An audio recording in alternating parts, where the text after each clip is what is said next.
Olá, ilustres, tudo bem com vocês? Olha só, meus queridos, mais uma vez, o STJ causa aí um alvoroço, ao trazer uma decisão que dá uma mexida no entendimento até então vigente, na jurisprudência. E desta feita, a segunda sessão do STJ nos trouxe que o juiz deve lançar mão de medidas coercitivas, indutivas, mandamentais, ou seja, aquelas elencadas no 139, inciso 4º do Código de Processo Civil, mais especificamente para coagir, obrigar, melhor dizendo, obrigar parentes do falecido a se submeterem à coleta de material genético para a realização do exame pericial de DNA. Beleza? Calma. Toda decisão que muda o entendimento vigente traz um certo temor, dúvida, mas a gente tem que analisar isso com bastante calma e buscar entender, pelo menos assim eu faço, que o STJ quis nos dizer que isso deve ser a exceção e não a regra, tá bom? Então vamos fazer uma análise por partes. Como funciona uma ação de investigação de paternidade pós-mortem? Ou seja, quando o investigado já seguiu a viagem, já faleceu. Então vamos lá. Joãozinho ajuiza uma ação de investigação de paternidade para buscar o reconhecimento do vínculo paterno-filial em relação ao João, seu pai já falecido. E arrola como polo passivo, ou seja, quem pode responder pelo falecido, por assim dizer, um outro filho dele, um suposto irmão de Joãozinho, o José. Vai ser designada a audiência de conciliação. Se José, nesta audiência, disser, não, eu reconheço, realmente é filho, conviveu, bababá, tem todas as provas, demonstram realmente que ele é meu irmão, filho de João, nosso pai. Encerrada a ação, certo? Mas suponhamos que José conteste, diga, não, ele não é meu irmão, desconheço, não conheço, não faço a menor ideia do que ele está falando.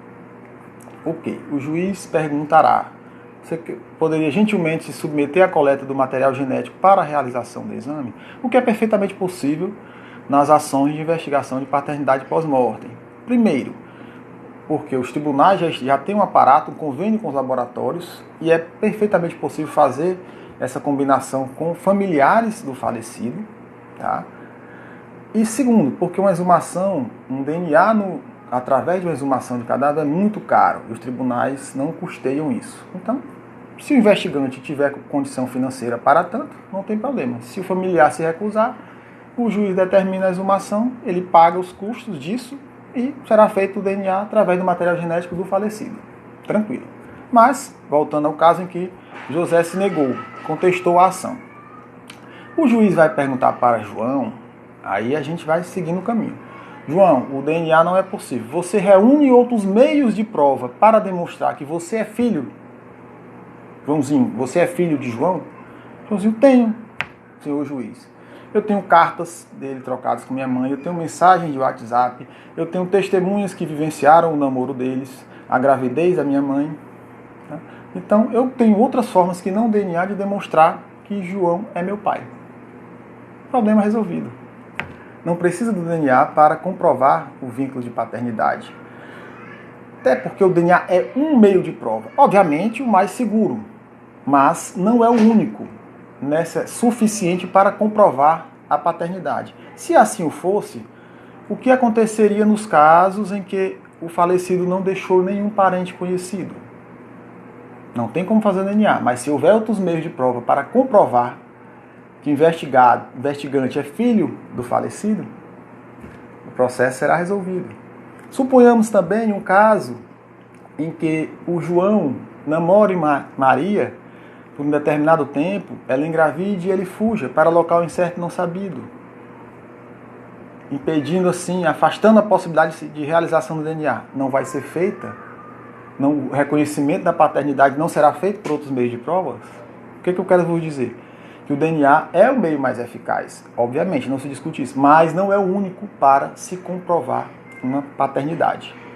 Então, reunidos outros meios de provas, e o Joãozinho conseguiu demonstrar que é filho do falecido João, não há porquê o juiz determinar a condição coercitiva, por exemplo, do José, seu suposto irmão, para a realização do exame de DNA.